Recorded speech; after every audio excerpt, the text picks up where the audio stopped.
మీరు ఎప్పుడైనా ఈ విషయం గమనించారా? మీరు ఒక స్టాక్ లేదా ఆప్షన్‌న బై చేసిన మరుక్షణమే మార్కెట్ టక్కున కిందకి పడిపోతుంది. సరే, రిస్క్ ఎందుకులే అని మీరు ఎక్కడైతే స్టాప్ లాస్ పెడతారో, ప్రైస్ కరెక్ట్‌గా వచ్చి మీ స్టాప్ లాస్‌ని హిట్ చేసి, మళ్ళీ మీరు అనుకున్న డైరెక్షన్‌లోనే దూసుకుపోతుంది. అప్పుడు మనకి ఒకటే అనిపిస్తుంది. అసలు మార్కెట్ నిజంగా నాకే వ్యతిరేకంగా మూవ్ అవుతుందా అని. చాలామంది ట్రేడర్స్ దీనిని బ్యాడ్ లక్ అనుకుంటారు. నా టైమింగ్ బాలేదు అని సరిపెట్టుకుంటారు. కానీ నిజమేంటంటే ఇది బ్యాడ్ లక్ కాదు. మార్కెట్ మెకానిజం అసలు ఎలా పనిచేస్తుందో మనకు పూర్తిగా అర్థం కాకపోవడమే. సాధారణంగా మనం ట్రేడింగ్ అనగానే ఆర్ఎస్ఐ, ఎంఏసిడి లేదా బేసిక్ సపోర్ట్ అండ్ రెసిస్టెన్స్ లెవెల్స్‌ని చూస్తాం. కానీ మార్కెట్‌లో బిలియన్ల కొద్దీ డాలర్లు ఇన్వెస్ట్ చేసే పెద్ద బ్యాంకులు అండ్ హెడ్జ్ ఫండ్స్ ఇవేవి పట్టించుకోవు. ఇక్కడే ఎంటర్ అవుతుంది ఐసీటీ కాన్సెప్ట్. ఐసీటీ అంటే ఇన్నర్ సర్కిల్ ట్రేడర్. దీని కోర్ ఐడియా చాలా సింపుల్. మార్కెట్స్ ఎప్పుడూ ర్యాండమ్‌గా మూవ్ కావు. ప్రతి మేజర్ మూవ్ వెనుక institutions, banks and big money players యొక్క ఇన్‌ఫ్లూయెన్స్ ఉంటుంది. ఒక normal retail trader chart open చేసి ప్రైస్ ఎక్కడికి వెళ్తుంది అని చూస్తే, ఒక ఐసీటీ ట్రేడర్ మాత్రం ప్రైస్ అక్కడికి ఎందుకు వెళ్తుంది అని ఆలోచిస్తాడు. ఇదే ఐసీటీ అండ్ ట్రెడిషనల్ ట్రేడింగ్ మధ్య ఉన్న బిగ్గెస్ట్ డిఫరెన్స్. ఎందుకంటే ఐసీటీ ప్రకారం మార్కెట్ నడవడానికి కావాల్సింది క్యాండిల్స్ కాదు, లిక్విడిటీ. మీ స్టాప్ లాసెస్ ఏవైతే ఉన్నాయో అవే ఆ పెద్ద పెద్ద ఇన్స్టిట్యూషన్స్‌కి ఫ్యూయల్ లాంటివి. వాళ్ళ భారీ ఆర్డర్స్‌ని ఎగ్జిక్యూట్ చేయాలంటే ముందు మార్కెట్‌లో లిక్విడిటీని క్రియేట్ చేయాలి. అందుకే చాలాసార్లు మార్కెట్ ముందుగా రీటైల్ ట్రేడర్స్ స్టాప్ లాసెస్‌ని కలెక్ట్ చేసి ఆ లిక్విడిటీతో తమ అసలు మూవ్‌ని స్టార్ట్ చేస్తుంది. ఇది వినడానికి కొంచెం వింతగా ఉన్నా, ఒకసారి చార్ట్స్‌లో ఈ ప్యాటర్న్‌ని చూడడం మొదలుపెడితే మార్కెట్‌ని చూసే మీ పర్స్పెక్టివ్ పూర్తిగా మారిపోతుంది. ఐసీటీ గురించి తెలుసుకోవడం స్టార్ట్ చేసిన ప్రతి ఇండియన్ ట్రేడర్ మైండ్‌లోకి వచ్చే ఫస్ట్ డౌట్, సరే భయ్యా, ఈ ఐసీటీ కాన్సెప్ట్ వినడానికి బానే ఉన్నాయి. యూఎస్ మార్కెట్‌లోనో, ఫారెక్స్‌లోనో ఇవి వర్క్ అవుతాయేమో కదా! కానీ మన ఇండియన్ మార్కెట్‌లో ముఖ్యంగా నిఫ్టీ, బ్యాంక్ నిఫ్టీలో నిజంగా పనిచేస్తాయా అని. నా simple and straight forward answer yes, 100% work అవుతాయి.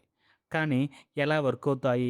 ఎందుకు వర్క్ అవుతాయి? అనే లాజిక్ మాత్రం అర్థం చేసుకోకుండా బ్లైండ్‌గా ట్రేడ్ చేస్తే మాత్రం అస్సలు వర్క్ అవ్వవు. ఈ వీడియోలో ఐసీటీ స్మార్ట్ మనీ కాన్సెప్ట్స్ గురించి ఇండియన్ మార్కెట్ కాంటెక్స్ట్‌లో ఉన్న అసలు నిజాన్ని తెలుసుకుందాం. ఐసీటీ నిజంగా నిఫ్టీ, బ్యాంక్ నిఫ్టీ వంటి మార్కెట్‌లో పనిచేస్తుందా? లేదా ఇది కేవలం ఒక ట్రేడింగ్ హైప్ మాత్రమేనా అని.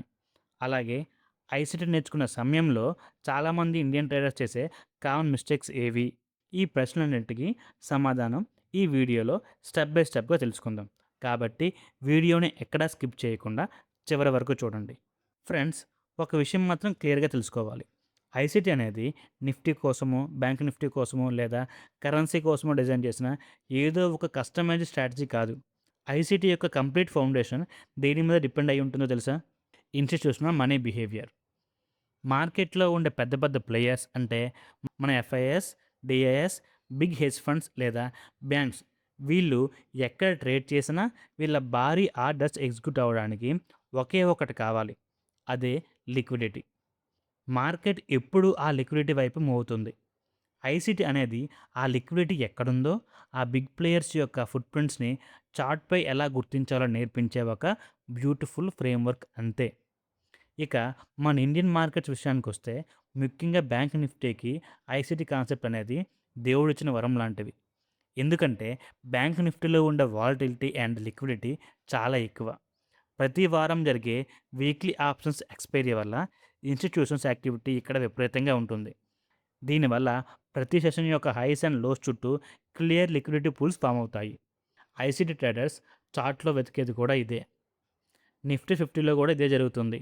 ఉదాహరణకు ఎఫ్ఐఎస్ మార్కెట్‌ను పైకి తీసుకెళ్లాలనుకుంటే వాళ్ళు ప్రైస్‌ని డైరెక్ట్‌గా పైకి పంపరు.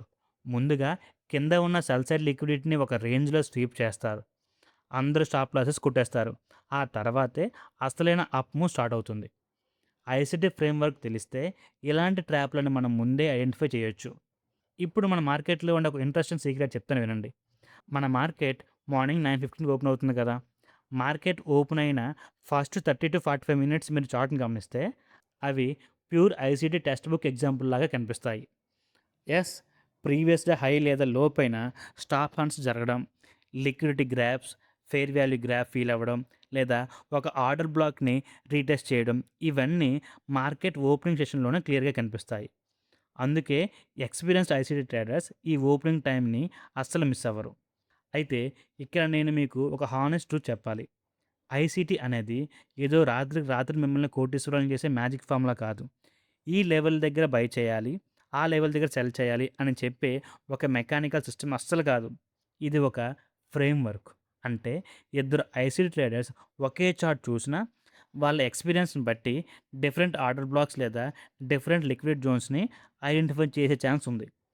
ఈ సబ్జెక్టివిటీ వల్లే బిగినర్స్‌కి మొదట్లో విపరీతమైన కన్‌ఫ్యూజన్ వస్తుంది. అందుకే చార్ట్స్ ముందు కూర్చొని ప్రాక్టీస్ చేయడం ఇక్కడ చాలా ముఖ్యం. ఇంకో important point. Original ICT concept చెప్పే కిల్ జోన్స్ అన్నీ London and New York sessions base చేసుకొని డిజైన్ చేశారు. వాటిని మన ఇండియన్ మార్కెట్‌లో బ్లైండ్‌గా కాపీ కొడితే అకౌంట్ ఖాళీ అవుతుంది. మనం వాటిని ఇండియన్ స్టాండర్డ్ టైమ్‌కి మరియు మన మార్కెట్ స్ట్రక్చర్‌కి తగినట్టుగా అడాప్ట్ చేసుకోవాలి. ముఖ్యంగా ఆర్‌బీఐ పాలసీ రోజు లేదా US CPI data, fed decisions వచ్చేటప్పుడు మన మార్కెట్‌లో లిక్విడిటీ బిహేవియర్ ఎలా మారుతుందో అబ్జర్వ్ చేయాలి. And last but not least, beginners చేసే బిగ్గెస్ట్ మిస్టేక్ చార్ట్ ఓపెన్ చేయడమే 1 మినిట్ లేదా 3 మినిట్స్ చార్ట్ ఓపెన్ చేసి సెటప్స్ వెతుకుతారు. హయ్యర్ టైమ్ ఫ్రేమ్ కాంటెక్స్ట్ లేకుండా లోయర్ టైమ్ ఫ్రేమ్‌లో ఎంట్రీస్ తీసుకుంటే ఫ్రస్ట్రేషన్ తప్ప ఏమీ మిగలదు. రూల్ ఏంటంటే ముందుగా 15 మినిట్, 1 అవర్ లేదా 4 అవర్ చార్ట్‌లో ఓవరాల్ మార్కెట్ బయాస్ ఏంటో తెలుసుకోవాలి. ఆ తర్వాతే లోవర్ టైమ్ ఫ్రేమ్‌కి వెళ్ళి ఎగ్జిక్యూట్ చేయాలి. బ్యాంక్ నిఫ్టీలో ఐసీటీ ట్రేడ్ ఎలా పనిచేస్తుందో చూద్దాం. ఒక సింపుల్ ఎగ్జాంపుల్. ముందుగా 1 అవర్ లేదా 4 అవర్ చార్ట్‌లో ఓవరాల్ మార్కెట్ డైరెక్షన్ ఐడెంటిఫై చేయాలి. తర్వాత previous day high, previous day low, equal highs and equal lows వంటి లిక్విడిటీ జోన్స్‌ని మార్క్ చేయాలి. ఆ తర్వాత 15 మినిట్ చార్ట్‌లో ఇంపార్టెంట్ ఆర్డర్ బ్లాక్స్ మరియు ఎఫ్‌విజి ఫెయిర్ వాల్యూ గ్యాప్‌ని గుర్తించాలి. మార్కెట్ ఓపెన్ అయిన వెంటనే ట్రేడ్‌లోకి జంప్ అవ్వకుండా ప్రైస్ ముందుగా ఏ లిక్విడిటీ జోన్‌ని స్వీప్ చేస్తుందో అబ్జర్వ్ చేయాలి. లిక్విడిటీ స్వీప్ తర్వాత స్ట్రాంగ్ డిస్ప్లేస్మెంట్ మూవ్ కనిపిస్తే అది మార్కెట్ ఇంటెన్షన్ గురించి ఇంపార్టెంట్ క్లూ ఇస్తుంది. ఈ డిస్ప్లేస్మెంట్ వల్ల ఏర్పడిన ఎఫ్ఈజీలోకి ప్రైస్ రీట్రేస్ అయ్యే వరకు వెయిట్ చేసి ఎంట్రీ ఆపర్చునిటీస్ కోసం చూడవచ్చు. స్టాప్ లాస్ని స్వీప్ విత్ అవతల, టార్గెట్ని నెక్స్ట్ లిక్విడిటీ జోన్ వద్ద ప్లేస్ చేయొచ్చు. ఈ లిక్విడిటీ స్వీప్, డిస్ప్లేస్మెంట్, ఎఫ్ఈజీ ఇవన్నీ ఆల్రెడీ మన ఛానల్లో చెప్పాము. కుదిరితే చూడండి. ఈ మొత్తం ప్రాసెస్ ఇండికేటర్స్ మీద కాదు, liquidity, market structure, order flow మీద ఆధారపడి ఉంటుంది. ప్రాక్టీస్ అండ్ స్క్రీన్ టైమ్‌తో ఈ కాన్సెప్ట్స్ అర్థమవుతాయి. ఒకసారి లిక్విడిటీ బిహేవియర్‌ని గుర్తించడం ప్రారంభిస్తే చార్ట్‌ని చూసే మీ పర్స్పెక్టివ్ పూర్తిగా మారుతుంది. ఐసీటీ నేర్చుకున్న సమయంలో ఇండియన్ ట్రేడర్స్ చేసే కామన్ మిస్టేక్స్. ఐసీటీ నేర్చుకున్న సమయంలో ఎక్కువ మంది ఇండియన్ ట్రేడర్స్ కొన్ని కామన్ మిస్టేక్స్ చేస్తారు. ఫస్ట్ మిస్టేక్, చార్ట్‌లో కనిపించే ప్రతి బేరిష్ క్యాండిల్‌ని ఆర్డర్ బ్లాక్‌గా మార్క్ చేయడం. కానీ వ్యాలిడ్ ఆర్డర్ బ్లాక్‌కి strong displacement and fair value gap వంటి కన్ఫర్మేషన్ అవసరం. సెకండ్ మిస్టేక్, హయ్యర్ టైమ్ ఫ్రేమ్‌ని ఇగ్నోర్ చేసి నేరుగా 1 మినిట్ లేదా 3 మినిట్ చార్ట్‌లో సెటప్స్ వెతకడం. హయ్యర్ టైమ్ ఫ్రేమ్ బయాస్ లేకుండా తీసుకున్న ట్రేడ్స్ సక్సెస్ రేట్‌ని తగ్గిస్తాయి. థర్డ్ మిస్టేక్, కనిపించిన ప్రతి ఫెయిర్ వాల్యూ గ్యాప్‌ని ట్రేడ్ చేయడం. స్ట్రాంగ్ లిక్విడిటీ జోన్స్ లేదా ఇంపార్టెంట్ ఆర్డర్ బ్లాక్స్ దగ్గర ఉన్న ఎఫ్ఈజీస్ మాత్రమే ఎక్కువ ఇంపార్టెన్స్ కలిగి ఉంటాయి. ఫోర్త్ మిస్టేక్, ఐసీటీ కాన్సెప్ట్ అన్నింటినీ ఒకేసారి అప్లై చేసి అనాలిసిస్ చేయడం. అందుకే స్టార్టింగ్‌లో market structure and liquidity sweeps మీద మాత్రమే ఫోకస్ చేయడం మంచిది. చివరగా చాలామంది traders daily bias preparation skip చేస్తారు. కానీ కన్సిస్టెంట్ ట్రేడర్స్ మార్కెట్ ఓపెన్‌కి ముందే డైరెక్షన్, లిక్విడిటీ టార్గెట్స్, కీ జోన్స్‌లు ప్లాన్ చేసుకుంటారు. ట్రేడింగ్‌లో కన్సిస్టెన్సీ చాలాసార్లు స్ట్రాటజీ వల్ల కాదు, ప్రిపరేషన్ వల్ల వస్తుంది. సో, బాటమ్ లైన్ ఏంటంటే ప్రపంచంలో లిక్విడిటీ, స్మార్ట్ మనీ ఎక్కడ ఉంటే అక్కడ ఐసీటీ వర్క్ అవుతుంది. కాబట్టి మన ఇండియన్ మార్కెట్స్‌లో ఇది పక్కాగా పనిచేస్తుంది. కానీ బ్లైండ్‌గా కాపీ కొట్టకుండా మన మార్కెట్‌కి అడాప్ట్ చేసుకొని ప్రాపర్ బ్యాక్ టెస్టింగ్‌తో వాడినప్పుడే దీని అసలు పవర్ మీకు తెలుస్తుంది. ఇక్కడితో ఈ వీడియో కంప్లీట్ అయింది. ఈ వీడియో మీకు నచ్చినట్లయితే లైక్ చేసి సబ్స్క్రైబ్ చేసుకోండి. షేర్ చేయడం మర్చిపోవద్దు.